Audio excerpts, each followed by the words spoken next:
Bueno, entonces vamos a comenzar con Juan capítulo 3. A esta parte de la enseñanza le llamo el testimonio, así es como quise titularlo. Y ahora lo va a ver cuando nos introduzcamos dentro de toda la enseñanza. Comenzamos con el capítulo 1 de Juan, en el verso 1. Voy a ir haciendo unas pausas. Ahorita lo que está viendo solamente es el verso 1 para ir haciendo unas pausas e ir explicando algunas cosas de cada palabra como lo hemos venido aprendiendo. Dice el texto en la reunión que hace él con Nicodemo. Dice el texto, verso 1, capítulo 3. Había un hombre de los fariseos que se llamaba Nicodemo, un principal entre los judíos.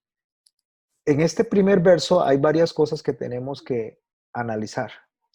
En primer lugar, observar que a Nicodemo se le describe como uno de los fariseos, pero más adelante vamos a ver que en realidad él no era un fariseo, sino que era un saduceo, o por lo menos tenía un pensamiento saduceo, por la manera en que él se expresa acerca de lo que el Señor Jesucristo le dice. ¿Por qué? Porque los saduceos tenían un pensamiento y ellos creían en la literalidad de la Biblia. Ejemplo, el saduceo leía que el hombre del polvo fue tomado y al polvo será tornado. Entonces ahí el saduceo consideraba que el hombre era exterminado en ese momento. El hombre moría y se terminaba. El fariseo creía en la resurrección. Por lo tanto, creía más ampliamente en lo que tenía que ver con la venida del Mesías y con la resurrección al final del tiempo o al final de los siglos.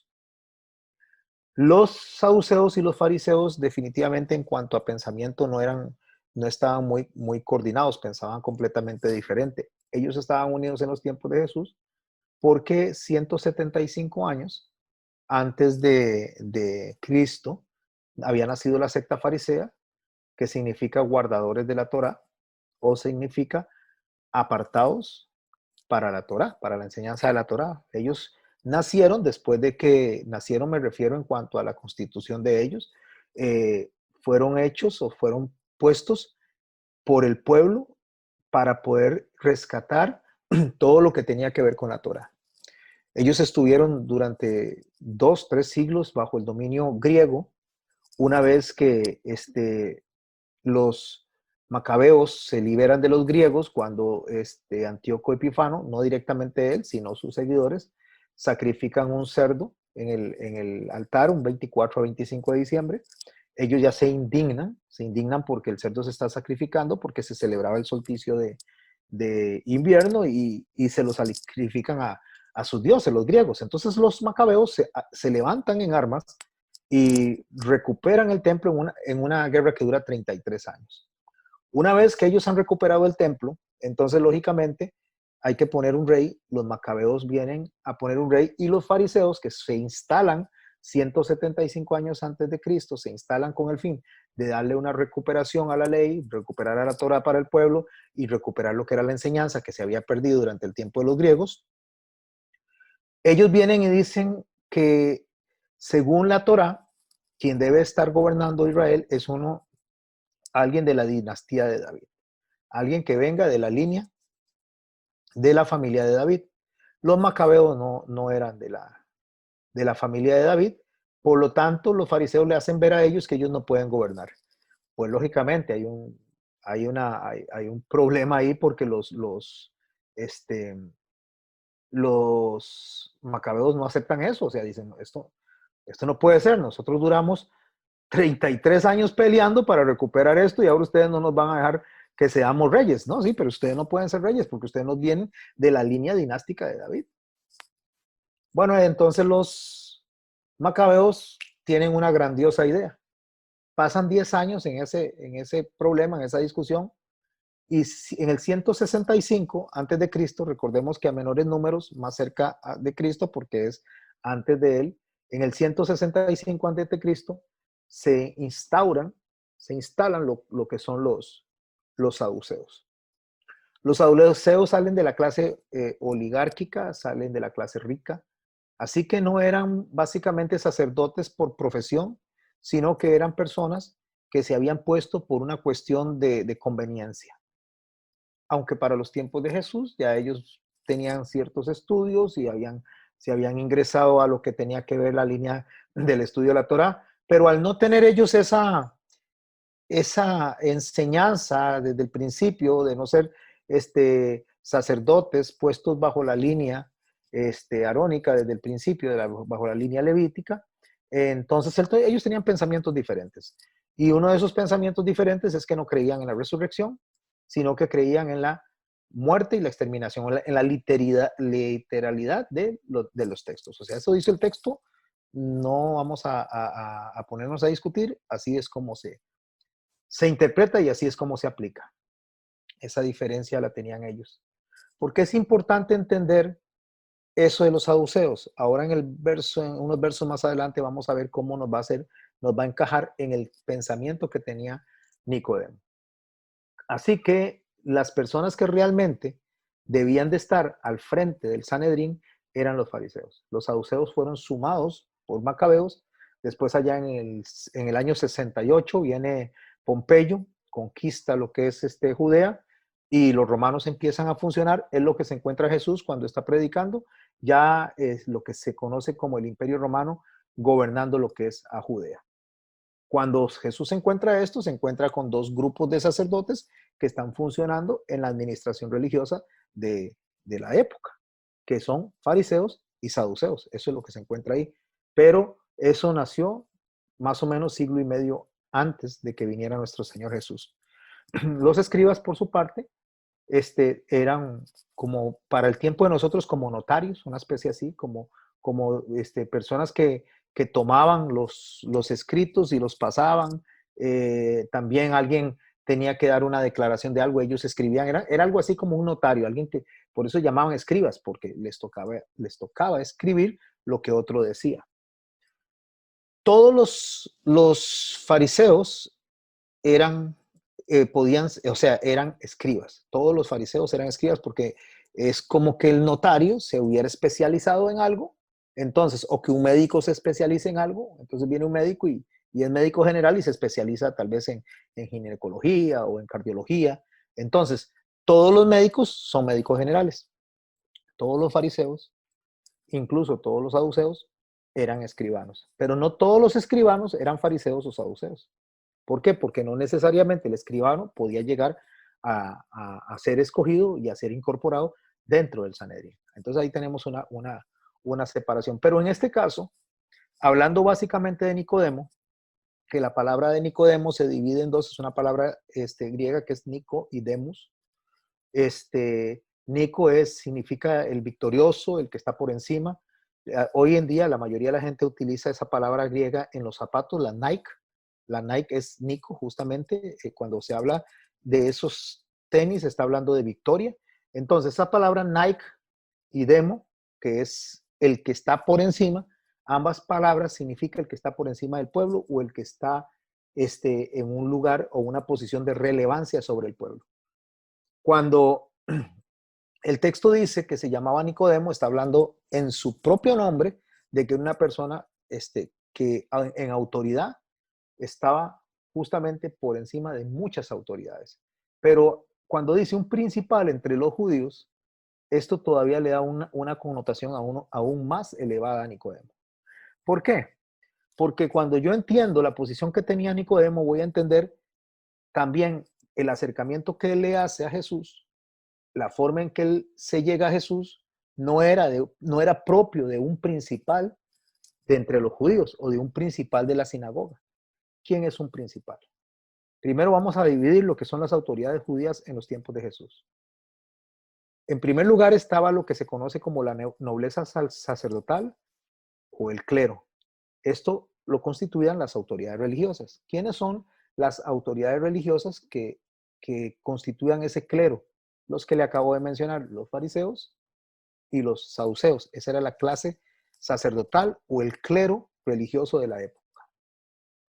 Después, entre las autoridades judías estaba en segundo lugar lo que era la nobleza laica, o más conocidos como los ancianos. Por eso es que a veces usted ve en algunos textos que se acercan los ancianos, a veces se acercan los escribas, a veces los saduceos, a veces los fariseos, o a veces los herodianos, que constituían también una clase religiosa, que estos creían en la traslación.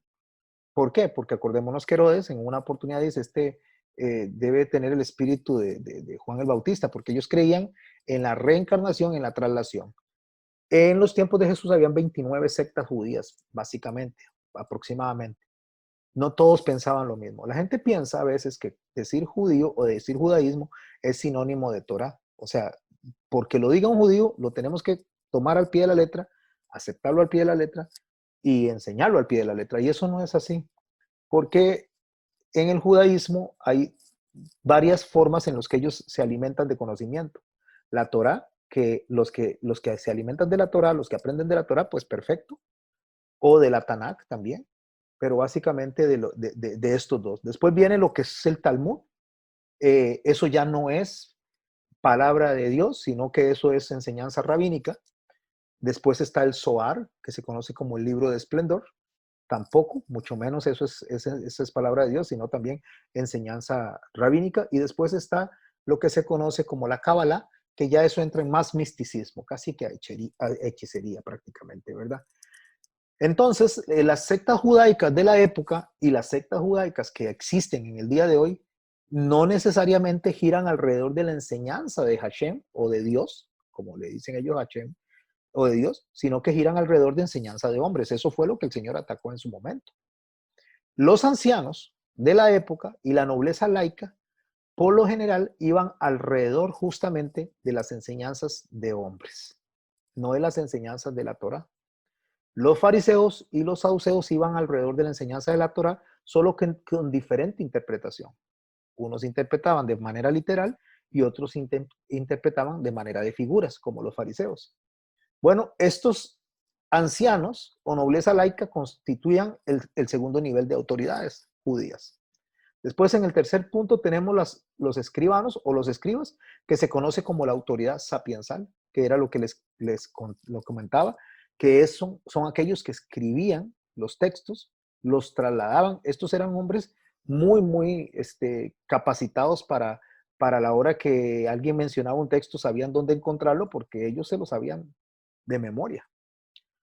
Recordemos que estos escribas podían hacerse sacerdotes fariseos o podían hacerse sacerdotes saduceos, como si fuera su especialidad. Bueno, sigamos hablando entonces dentro de esta clase laica y dentro de esta clase de ancianos o escribas o sacerdotes, ¿dónde está Nicodemo? ¿Por qué tenemos que ubicar a Nicodemo? Bueno, porque aquí dice que es un principal entre los judíos. Un principal no es un príncipe, sino un principal es una persona que tiene una posición de renombre. Pero ¿en cuál de las tres líneas está funcionando Nicodemo? Vamos a hablar un poquito del clero para poder meter ahí a Nicodemo. Está dentro del clero, no dentro de los ancianos, ni está dentro de los escribanos, sino de lo que es el clero sacerdotal. El clero está constituido de esta manera. El sumo sacerdote, que se conoce como el Cohen Gadol o Kohanim Gadolim, así es como se conoce. Ese es el sumo sacerdote, el que está por encima de todo. ¿Quiénes estaban como Cohen Gadol en ese momento o Kohanim Gadolim? O sea, los que estaban en lo más alto, en la posición más alta. Bueno, era Caifás y era Anás. Estos eran los que estaban funcionando como sacerdotes cuando Jesús estaba predicando. Caifás era yerno de Anás. Y Anás básicamente tenía casi que de por vida el sacerdocio o el sumo sacerdocio. Se turnaba con el yerno, un año él, un año el otro, un año él, un año el otro. Así era como funcionaban ellos, como lo explicamos en una de las clases pasadas. Ahí no podía entrar Nicodemo como principal. ¿Por qué? Porque ya sabemos quiénes eran los principales en ese momento, Caifás y Anás. Los sacerdotes, básicamente, hablando ya de la parte sacerdotal, eran jefes que estaban integrados por diferentes personas, aparte del jefe supremo, o sea, del sumo sacerdote, estaban los que se conocían como jefes del templo. Sagan HaKohanim, esos son lo que se conoce como el jefe del templo. Los jefes estaban divididos en secciones semanales, o sea, que estos se dividían en 24 secciones para poder presentar los cultos y estaban encargados de presentar ese culto. Estos sacerdotes después los que presentaban esto se constituían aproximadamente en unos 7.200 para la época de Jesús. Después de estos sacerdotes que estamos hablando, que eran los que oficiaban los sacrificios, oficiaban todo eso, ahí está Zacarías. Zacarías forma parte de estos, de la línea de Abías, entonces ahí está metido él. Aquí no vemos todavía y no estamos hablando de Nicodemo en esa posición. Después están los levitas. Vea que los levitas no entran dentro del sacerdocio directo, sino como básicamente ayudantes. Habían unos 9.600 para el tiempo de Jesús y también entraban en 24 secciones porque le ayudaban a estos que presentaban los sacrificios, que presentaban todos los ritos. Los levitas se constituían en ayudantes de ellos. Los levitas constituían no solamente los ayudantes para hacer las diferentes cosas como servir en el reino, servidores de los guardias del templo, sino también como cantores y músicos. Esto lo estableció David y después de David, todas estas personas quedaron funcionando en diferentes áreas, incluyendo la alabanza y la adoración. Dentro del clero, los sacerdotes jefes, o sea, los que se llamaban, que le acabo de decir, Kohanim, Gadolim, estos se encargaban de diferentes cuestiones relacionadas con el templo. Estos formaban un grupo de independiente y es muy probable que estos eran los que tenían asiento dentro del Sanedrín. Cuando digo muy probable, es por la autoridad que ellos tenían. Los únicos que estaban por encima de ellos, o sea, por encima del sumo sacerdote o de estos sacerdotes del templo, era el sumo sacerdote, ¿verdad? Después de eso, no había nadie más. Entonces, así que el eslabón superior del clero se constituía justamente en los que se llamaban, vamos a ver, aquí lo voy a buscar, Kohen Gadol. Estos eran los más altos. Ahora, hablando justamente de estos Kohanim Gadolim, que se considera como los segundos, como si fuera después del sumo sacerdote el más alto. Entonces, en esos rangos, tanto el sumo sacerdote como los sacerdotes secundarios o los principales en ese caso, son puestos que se les daban una vez al año. Nicodemo era de la segunda línea.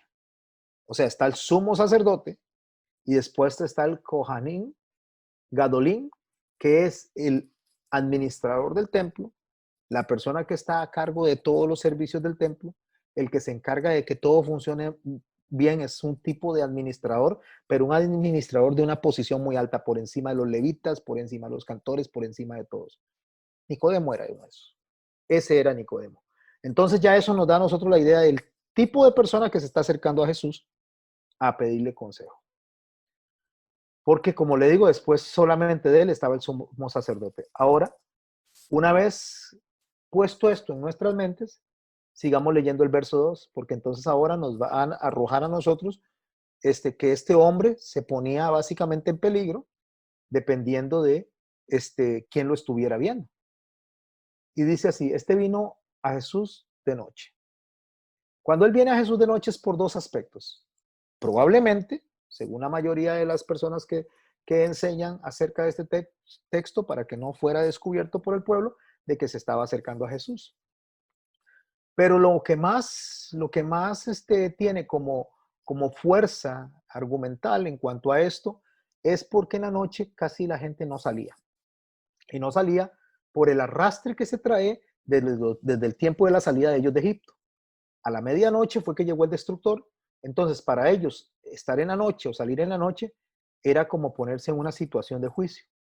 Entonces, aparte de que no salían de noche y las puertas incluso de la ciudad se cerraban a partir de la caída del sol alrededor de las 6 de la tarde, de ahí que no podían entrar ni mercaderes ni podía salir nadie por cuestiones de lo que estaba en su mente relacionado a lo que había pasado en los tiempos de la salida de ellos de Egipto, en la salida cuando Moisés los saca. Ellos se acuerdan del destructor y ellos están dentro de sus casas a esa hora. Es como un autotoque de queda.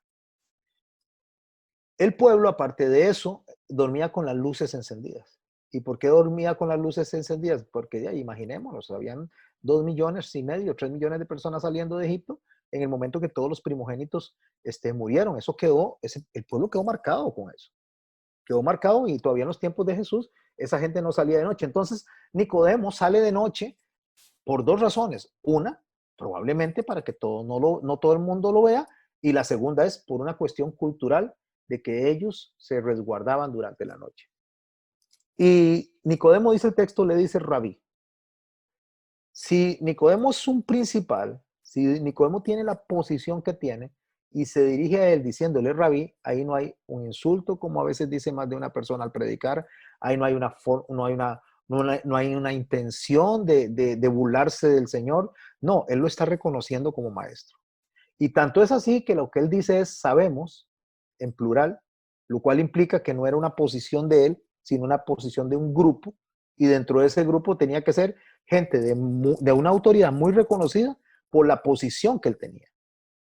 Ya esto nos traslada a nosotros inclusive al Sanedrín, nos traslada a la administración del templo, de lo que se conversaban entre ellos. Entonces seguro decían, pero este hombre está haciendo milagros, este hombre está haciendo definitivamente esto es de Dios. Voy a ir a preguntar, solo estoy haciendo una escena de lo que Nicodemo está diciendo, voy a ir a preguntar, mira, preguntarle, a ver entonces, a ver quién es él o todo esto. Entonces Nicodemo dice, sabemos que has venido de Dios como maestro. Hay un reconocimiento a que viene de Dios, hay un reconocimiento no solo a que es mensajero de Dios, sino que hay un reconocimiento de que lo que está enseñando de alguna manera les está impactando y lo reconocen como maestro. Así es como lo está hablando Nicodemo. Y lo digo, lo reconocen porque Nicodemo no está hablando por sí solo. Él no dice yo sé, he visto, sino que dice sabemos como maestro. Y de una vez explica, en el mismo verso 2 del capítulo 3 de Juan, de una vez explica, porque nadie puede hacer estas señales, hablando de los milagros, que tú haces si no está Dios con él. Ahí hay un reconocimiento completo de una parte del Sanedrín a lo que Jesús está haciendo. Por eso es que sabemos que el día que se hizo el juicio no estaba todo el Sanedrín. El Sanedrín se componía de 71 sacerdotes, 70 más el sumo sacerdote.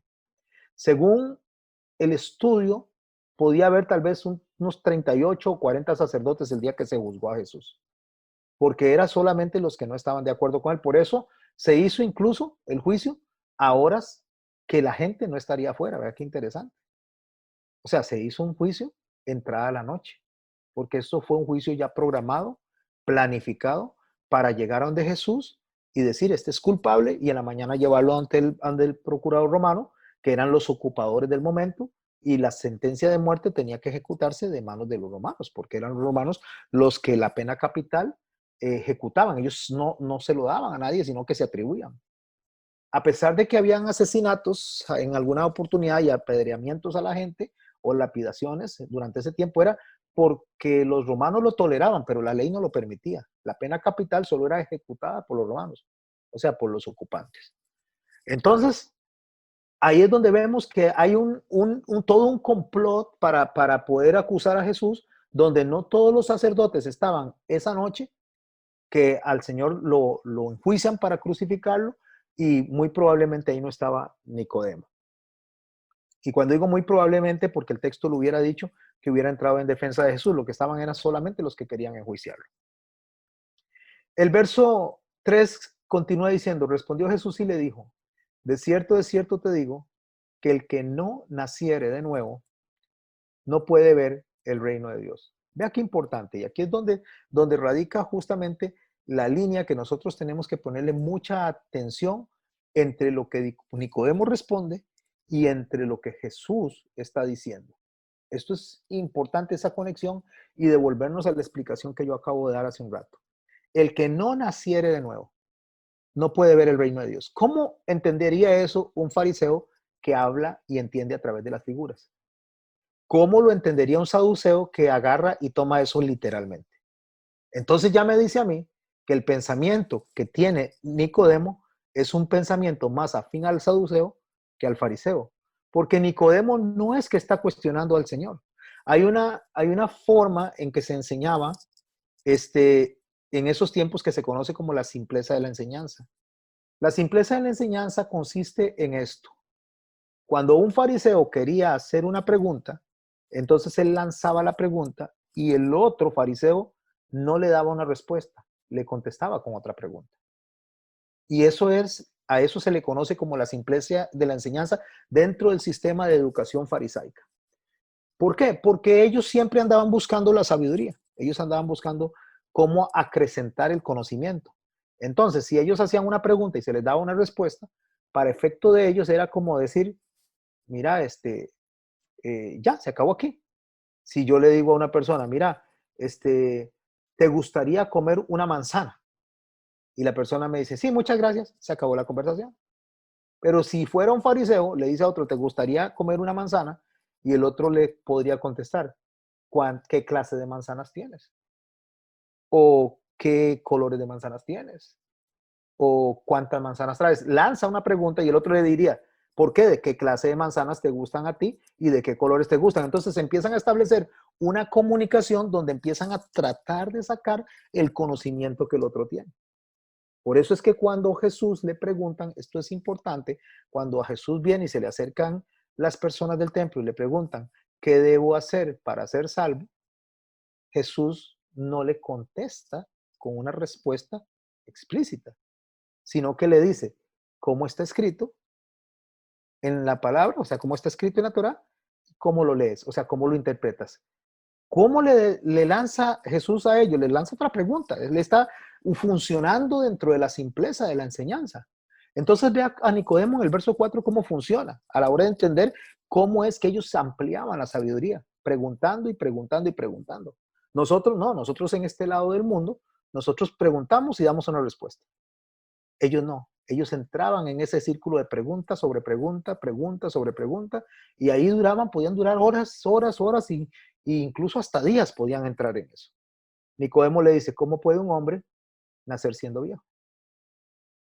Pues, qué es lo que está haciendo Nicodemo? Nicodemo simplemente está accionando su pensamiento de literalidad de Biblia, o mejor dicho, de Torah, no existía la Biblia tal y cual la conocemos, literalidad de la Torah, le lanza una pregunta a Jesús, porque eso es lo que él cree. Él pudo haberlo dicho de esta manera, vea qué importante es.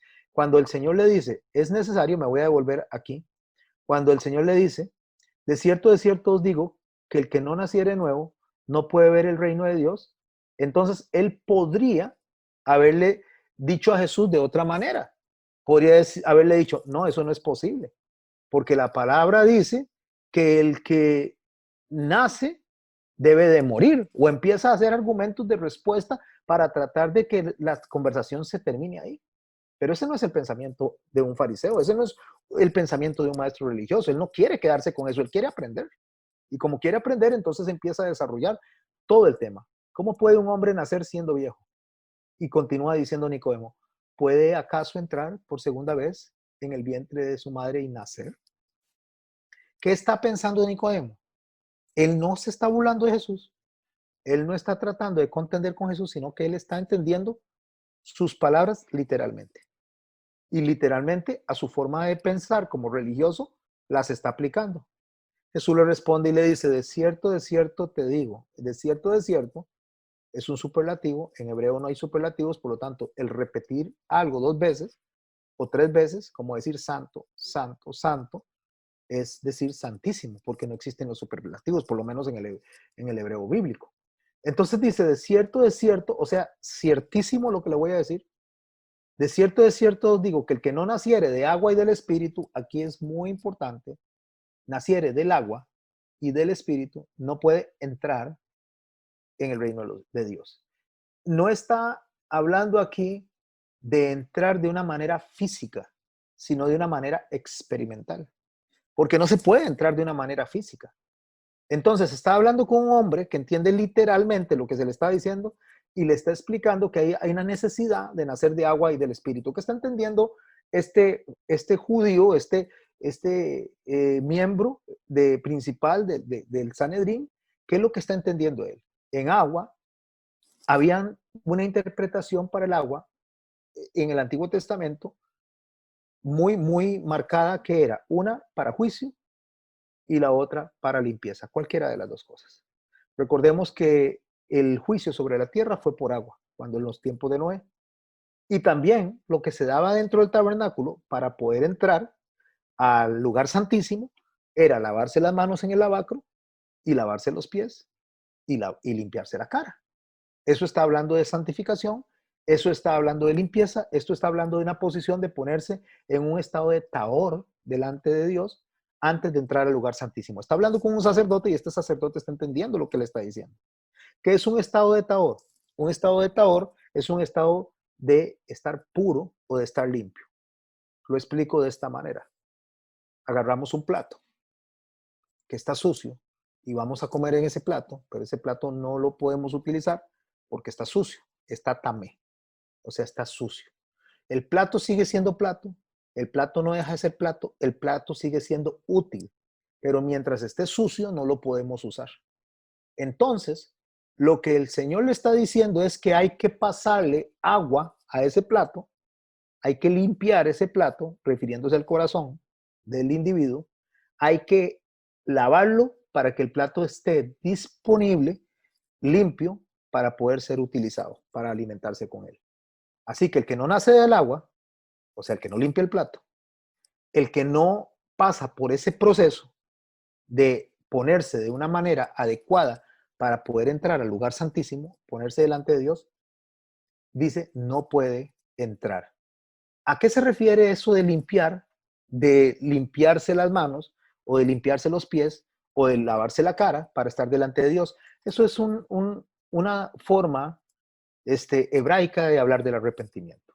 Es una forma de uno reconocer lo que uno es, de uno reconocer realmente delante de Dios lo que yo soy y empezar a actuar conforme a lo que Dios es.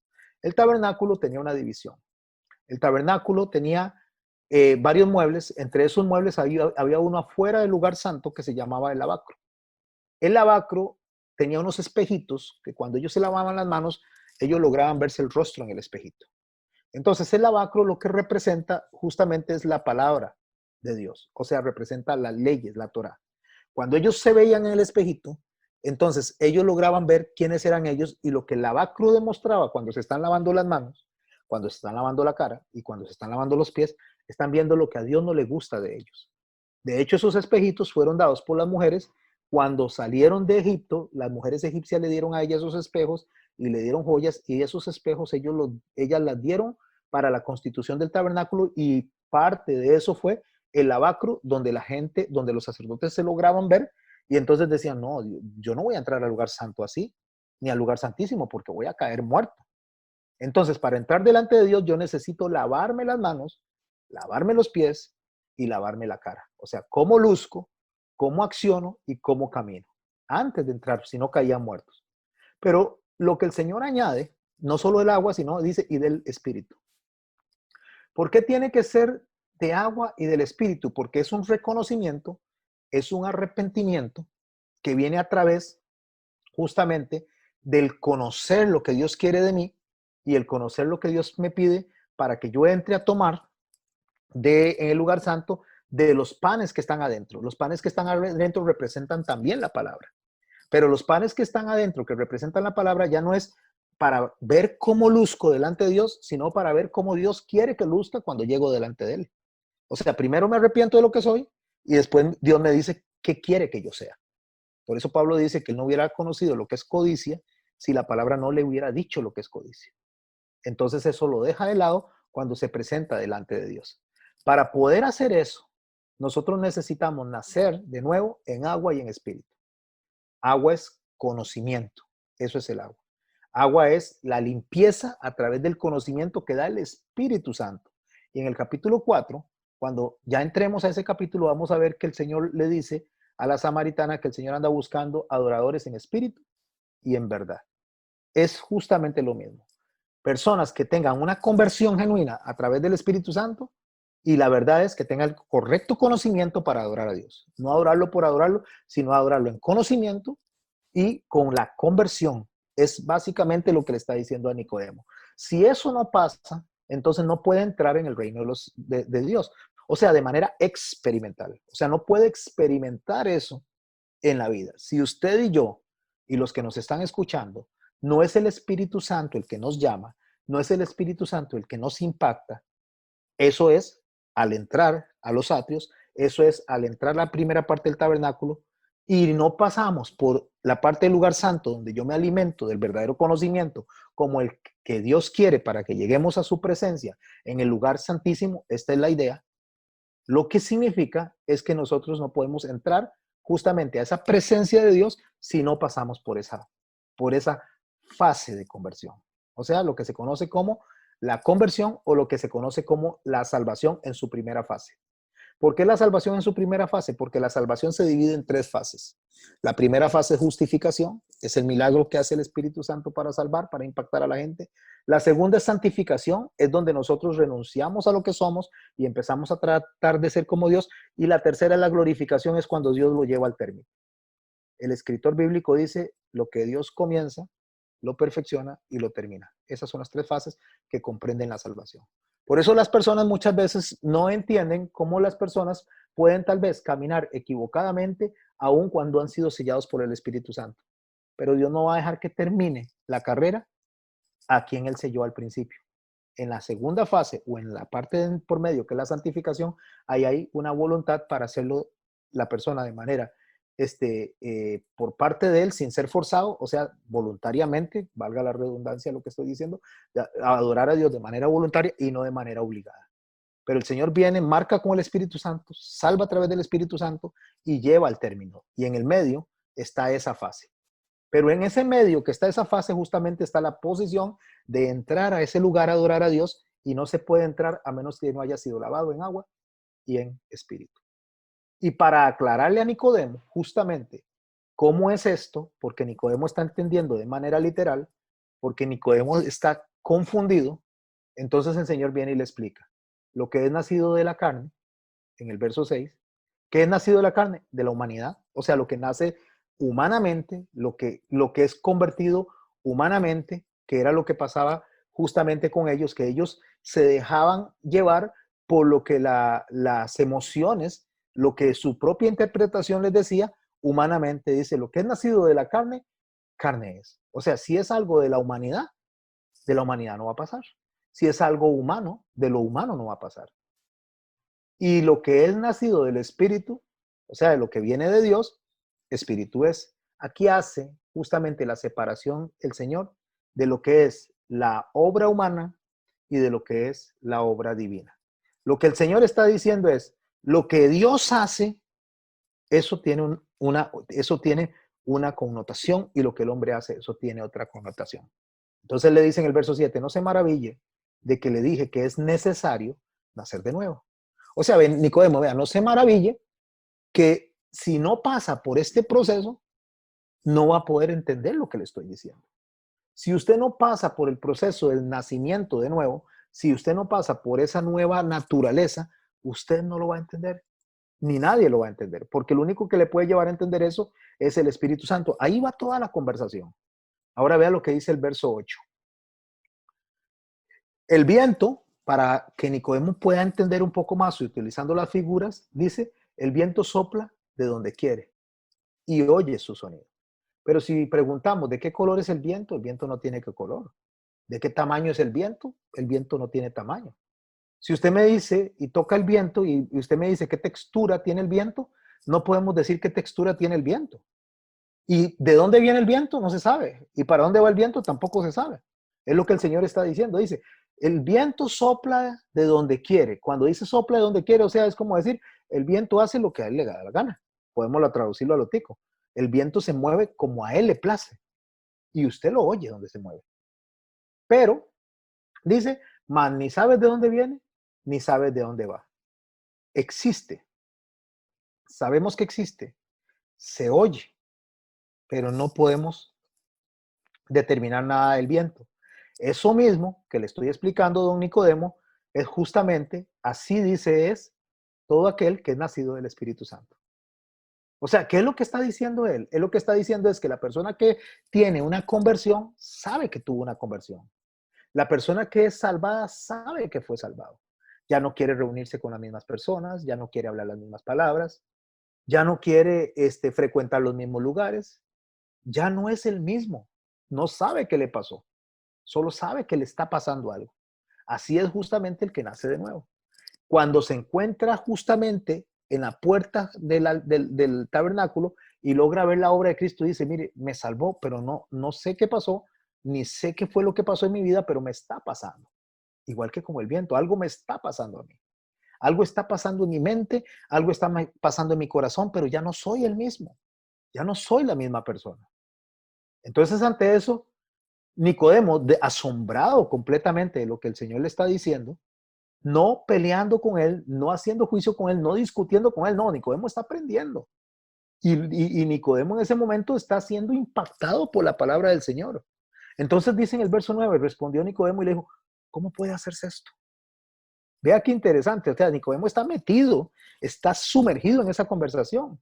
Y Jesús le dice, ¿eres tú maestro de Israel y no sabes esto? Pero Jesús no le está cuestionando, Jesús no lo está acusando porque Jesús acaba de decir que él no puede hacerlo si no es una obra milagrosa del Espíritu Santo. Jesús no le está cuestionando a él lo que está diciendo, porque si no, entonces estaría contradiciendo él mismo cuando le está diciendo a Nicodemo que así es el Espíritu Santo cuando opera milagrosamente en el corazón de una persona. Jesús está funcionando, escucha, está funcionando como un rabino de la época, le está contestando con una pregunta.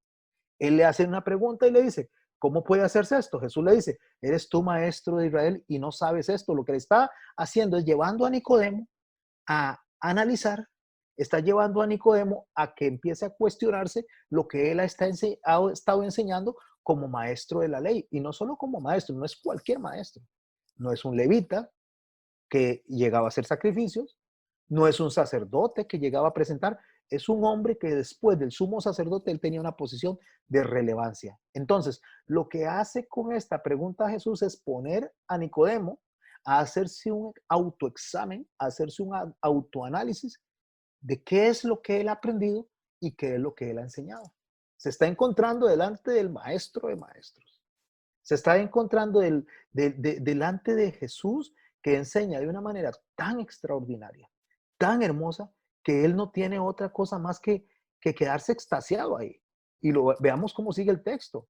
Y le dice el Señor, de cierto te digo, o sea, es ciertísimo que lo que sabemos, aquí está un mensaje tan hermoso, que lo que sabemos, plural, hablamos. Y lo que hemos visto, plural, testificamos. Y no recibir nuestro testimonio, plural. ¿Qué está hablando él? O sea, cuando él está hablando, él dice, de lo que yo sé, le estoy hablando. De lo que yo he visto, le estoy hablando. Y usted no recibe mi testimonio. Esa no es la forma en que Jesús está hablando. Él está hablando en plural. ¿A quiénes está incluyendo dentro de ese plural? ¿A quiénes son las personas que él está poniendo delante de Nicodemo como los testigos de todo lo que está aconteciendo? Para yo poder entender eso, la única manera es que yo lo pueda entender es que yo me vaya a Juan al capítulo 1, porque entonces Juan, que es el que está escribiendo, es el que pone justamente la receta de lo que el Señor está diciendo. Nos vamos al capítulo 1 y también nos vamos a ir al capítulo 17, porque él, aparte de estar hablando en plural, está hablando de alguien que da justamente el testimonio. Entonces nos vamos a devolver primero a Juan al capítulo 1 y vamos a leer el primer verso. ¿Quiénes son esos que sabemos? ¿Quiénes son esos que hablamos? ¿Quiénes son esos que hemos visto? ¿Y quiénes son esos que hemos testificado? Y no nos logra reconocer. ¿Por qué? Porque no eran los discípulos. Tampoco está hablando de la gente que anda con él. Él está hablando básicamente de él en singular, hablando en plural. ¿Qué dice Juan de este mismo libro que estamos leyendo en el capítulo 1? En el principio era el verbo, y el verbo era con Dios, y el verbo era Dios. Este era en el principio con Dios. Todas las cosas por él fueron hechas, y sin él nada de lo que ha sido hecho fue hecho. En él estaba la vida, y la vida era la luz de los hombres. La luz en las tinieblas resplandece, y las tinieblas no prevalecieron contra ella. ¿De quién está hablando él cuando habla en plural diciendo sabemos, hemos y nuestro testimonio? Él está hablando de él como Dios. Él está hablando de él como padre. Él está hablando de él como hijo. Y él está hablando de él como Espíritu Santo. Él como Dios, Él como Elohim, Él está diciendo, nosotros sabemos, hemos hablado. O sea, lo que hemos hablado, lo que hemos visto en cuanto a la experiencia que tenemos con esta humanidad, de eso estamos testificando y ustedes no reciben nuestro testimonio. No, pastor, usted está equivocado. Bueno, vamos a agarrar un poquito más de la teología de Juan y nos vamos a ir al capítulo 17 de Juan para ver que esto es lo que él está diciendo. Porque es el mismo libro de Juan que estamos estudiando el que nos da a nosotros las mismas respuestas que necesitamos. En el capítulo 17, cuando él está orando, en la última oración, antes de pasar a la presencia del Padre o antes de pasar justamente al sacrificio y después morir y resucitar, la última oración que él hace, dice así, capítulo 17, verso 1 de Juan.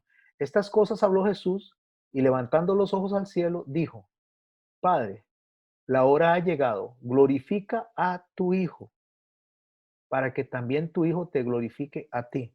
Padre e Hijo están en comunicación. Como le has dado potestad sobre la carne, sobre toda carne, hablando de la humanidad, para que dé vida eterna a todos los que le distes. ¿Qué le está diciendo a Nicodemo? Que es la salvación es algo que viene de Dios. Y aquí está diciendo que la vida eterna viene de Dios. Es Dios el que decide qué darle al Hijo. Es Dios el que determina a quién salvar y a quién entregarle al Hijo. Y sigue diciendo, y esta es la vida eterna, que te conozcan a ti, el único y verdadero Jesucristo, que te conozcan a ti, el único Dios verdadero, y a Jesucristo a quien es enviado. Conocimiento. ¿Qué le faltaba a Nicodemo? Conocimiento, pero no conocimiento de la palabra, conocimiento experimental de lo que él estaba enseñando que no estaba viviendo. ¿Por qué? Porque aunque lo tenía en la mente, aunque lo tenía tal vez en su práctica diaria, en los ritos que hacía, no lo tenía de manera experimental en su vida. Por lo tanto, Nicodemo a ese momento no había sido impactado por el Espíritu Santo. Después sí lo vamos a ver que Nicodemo se acerca a ungir a Jesús, ya cuando Jesús ha sido asesinado, ya ha sido crucificado, para meterlo dentro de la tumba de José de Arimatea, porque ya Nicodemo ahí ya tiene una conversión. Pero regresando al texto del capítulo 17 de Juan dice, verso 4, yo te he glorificado en la tierra, he acabado la obra que me diste que hiciese. Escuche este verso 5 que nos conecta aquí. Ahora pues, Padre, glorifícame tú al lado tuyo en aquella gloria que tuve contigo antes que el mundo fuese. ¿Qué es lo que está diciendo? Póngame de nuevo en el mismo lugar, en la misma posición que tenía yo cuando hicimos al mundo, cuando hicimos a las personas. Entonces, ese hicimos a las personas que dice Juan en el capítulo 1, que nos remite a nosotros al principio, porque dice el verbo era Dios y el verbo estaba con Dios, nos envía ¿a dónde? Nos envía al Génesis. Y nos vamos a ir al Génesis, donde dice la palabra de Dios en el capítulo 2, a ver si es el capítulo 2, a ver, el capítulo 1, perdón, verso 26.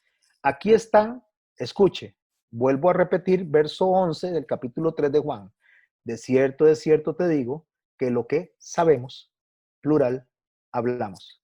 Y lo que hemos visto, plural, testificamos. Y no recibís nuestro testimonio, plural. ¿Quiénes son esos que están delante de Nicodemo? ¿Quiénes son los que están presentes hablando en ese momento?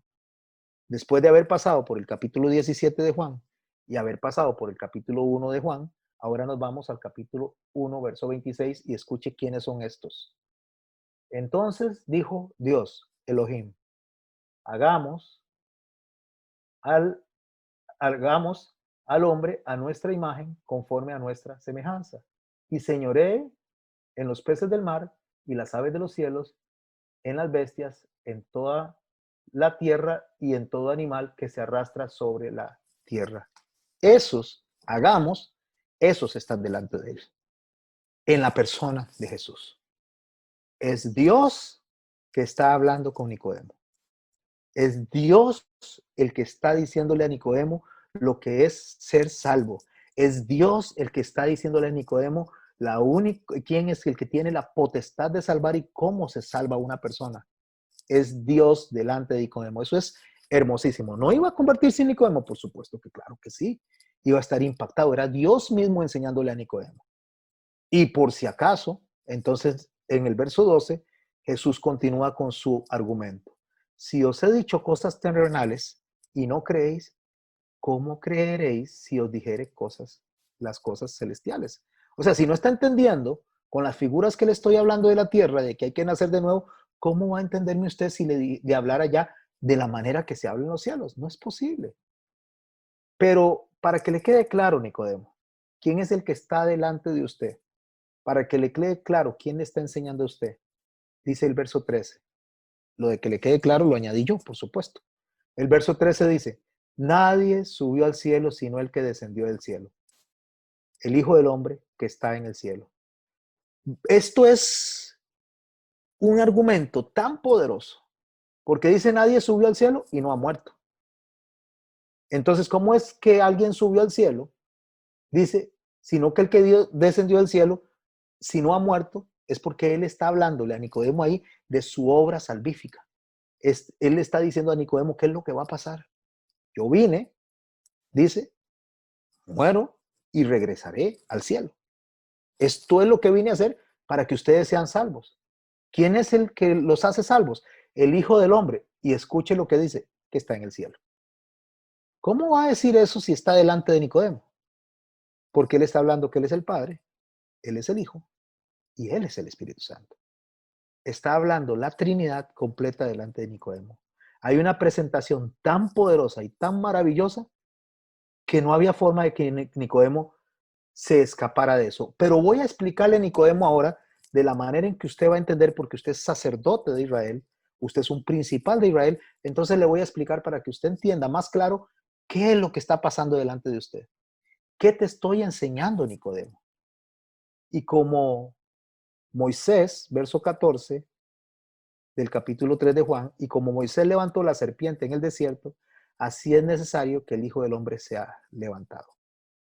Como Moisés levantó la serpiente en el desierto, dice, así es necesario que el Hijo del Hombre sea levantado. ¿Qué está entendiendo ese judío? ¿Qué está entendiendo ese principal? ¿Qué está entendiendo ese hombre que está a cargo justamente de las funciones del templo? Él sabe, él está enseñando, y por eso es que viene el argumento donde le dice, ¿eres tú el que es maestro de Israel y no conoces esto? Te voy a enseñar, Nicodemo. Es Dios enseñando. Entonces lo remite con estas palabras a Números capítulo 21, versos 4 al 9. ¿Cuándo lo remite? Cuando le dice eso, y como Moisés levantó la serpiente en el desierto, así es necesario que el Hijo del Hombre sea levantado. Vámonos a la figura de Números capítulo 21. Lo voy a ir buscando.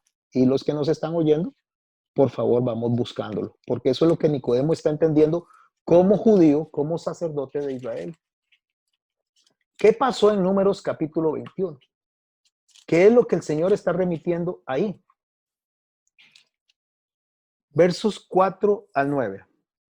Dice así: después partieron al monte de Jor, camino al Mar Rojo para rodear la tierra de Edom, y se desanimó el pueblo por el camino.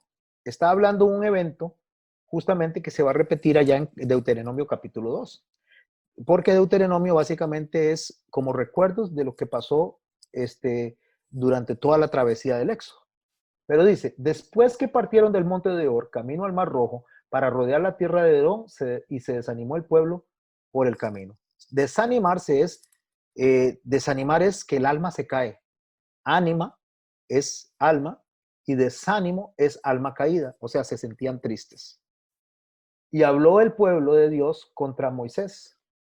Y la pregunta que le hacen ellos a Moisés es, ¿por qué nos hiciste subir de Egipto para que muramos en este desierto? Le están reclamando, o sea, nos sacó de Egipto para matarnos en el desierto. Pues no hay pan ni agua, y nuestra alma tiene fastidio de este pan tan liviano. Se estaban quejando del maná, que era una fuente de alimento gratuita por la cual ellos no tenían ni que trabajar, no tenían ni que esforzarse. Entonces se empiezan a murmurar contra Moisés y se empiezan a enojar contra Moisés.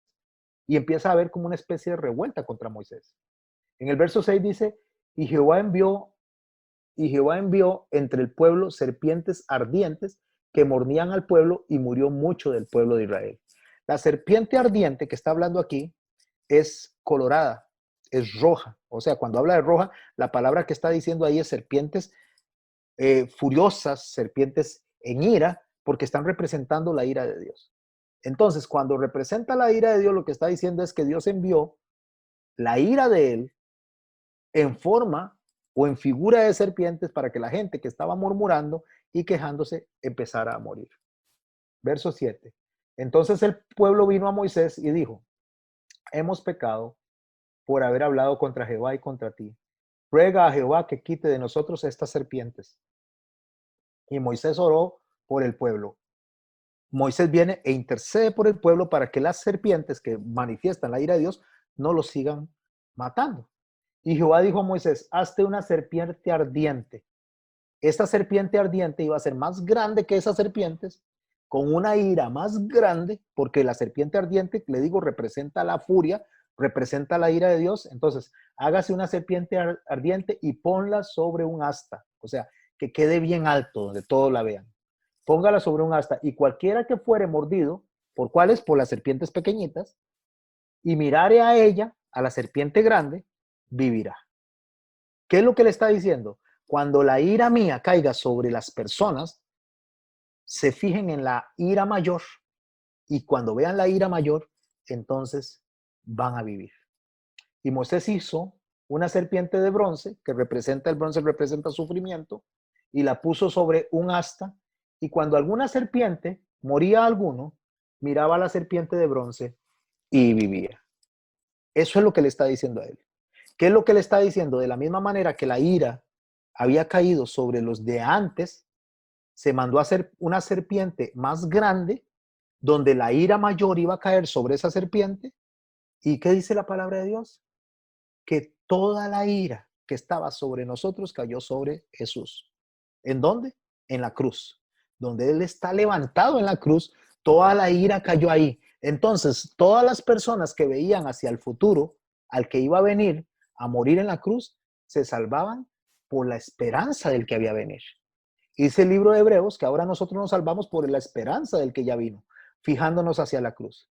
Entonces, cuando Él le menciona el capítulo 21, versos 4 y 9 del libro de Números, y le dice en el contexto que estamos hablando, que dice que nadie sabe de dónde viene el viento ni a dónde va, que es el Espíritu Santo, el que va a hacer la obra, y también le dice que el que vino del cielo tiene que regresar al cielo para sentarse ahí con el que está ahí, porque ya está en el cielo.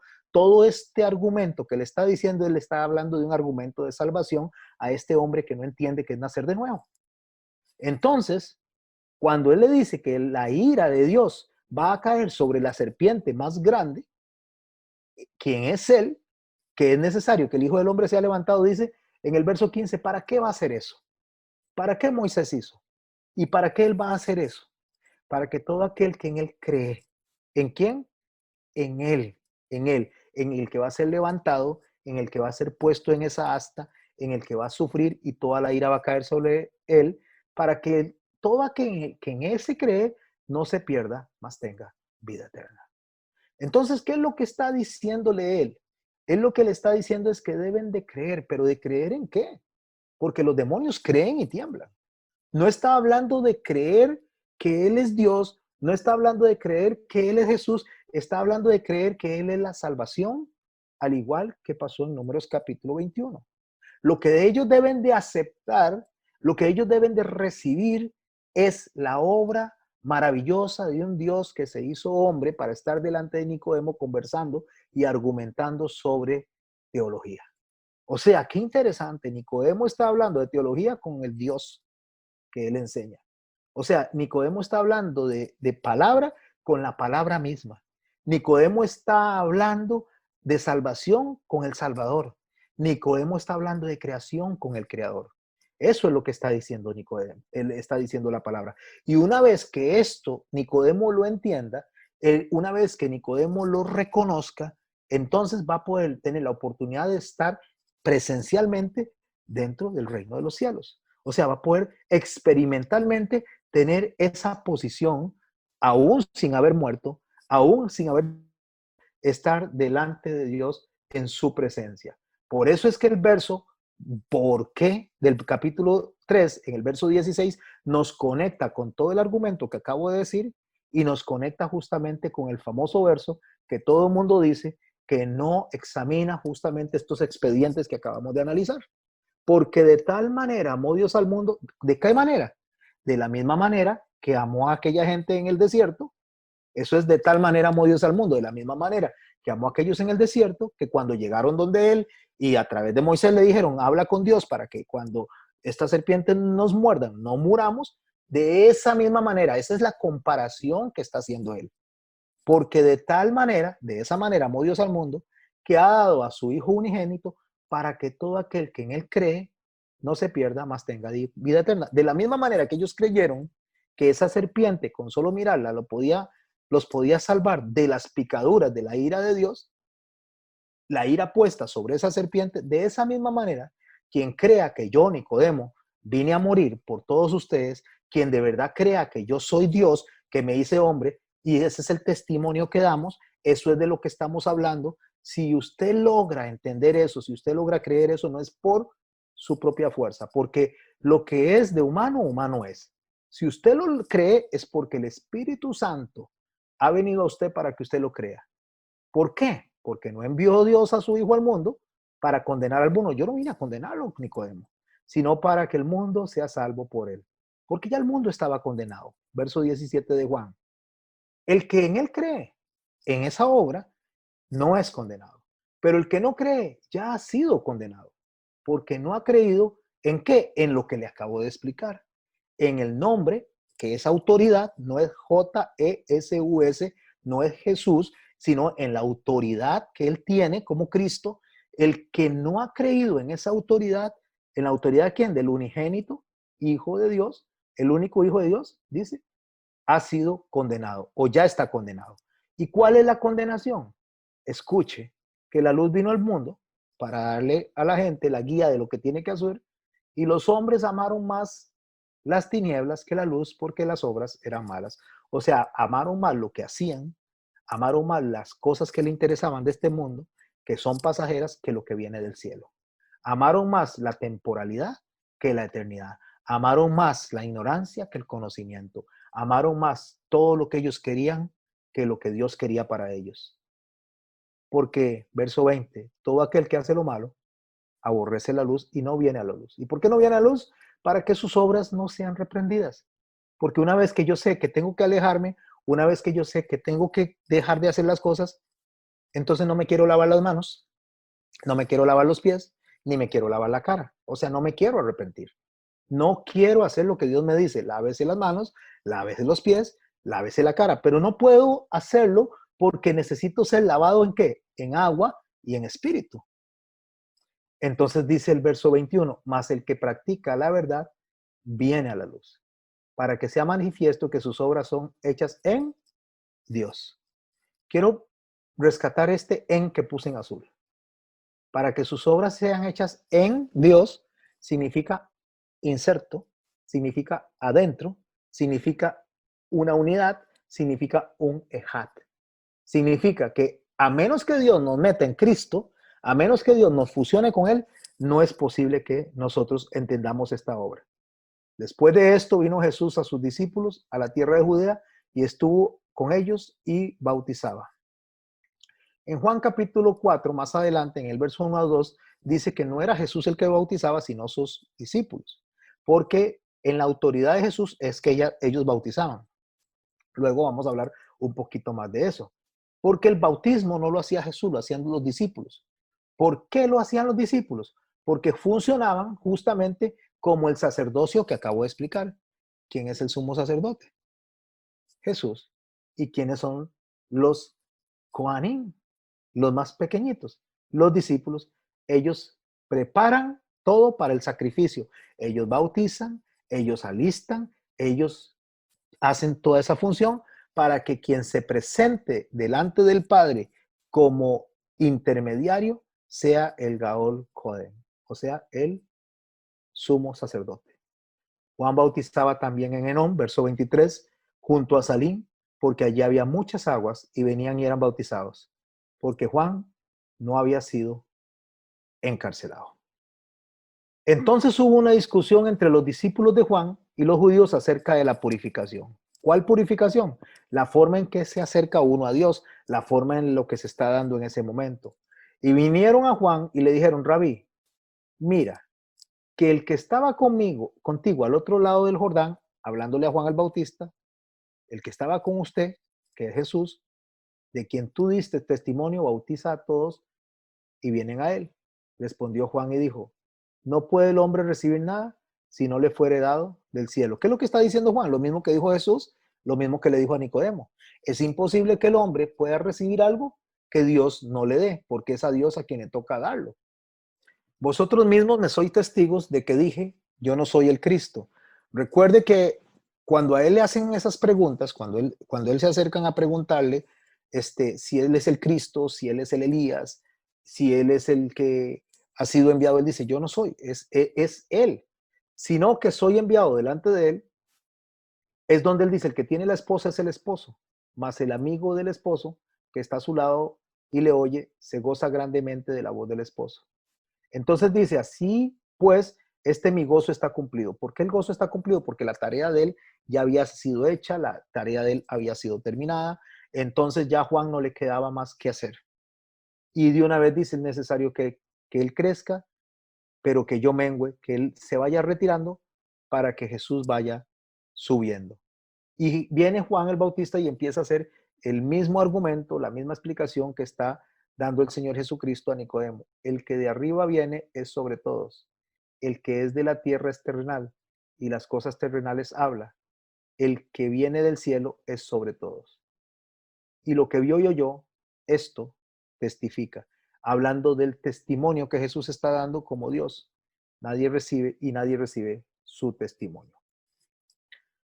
Cuando estos argumentos se están dando alrededor de lo que el Señor está presentando, justamente lo que está haciendo Juan es concluyendo aquella famosa profecía que decía que el Elías tenía que venir. Cuando habla del Elías, que tenía que venir a presentar justamente al cordero que iba a ser inmolado, él no está hablando de Elías de manera física, sino está hablando de la autoridad que tenía Elías. O sea, la autoridad que tenía Elías, que era el Espíritu Santo, esa autoridad tenía Juan para hablar del que había de venir, para hablar del testimonio que se tenía que dar, para hablar de ese cordero de Dios que dijo él que quita el pecado del mundo. Juan lo que está hablando es la autoridad que Elías tenía, la tenía él. Cuando Jesús dice que el Elías que había de venir ya vino, está hablando justamente de esa autoridad del Espíritu Santo que él también le está hablando a Nicodemo.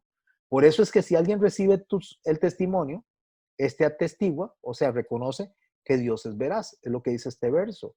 Porque el que Dios envió, verso 34, las palabras de Dios habla, hablando de Jesús, pues Dios no da el Espíritu por medida.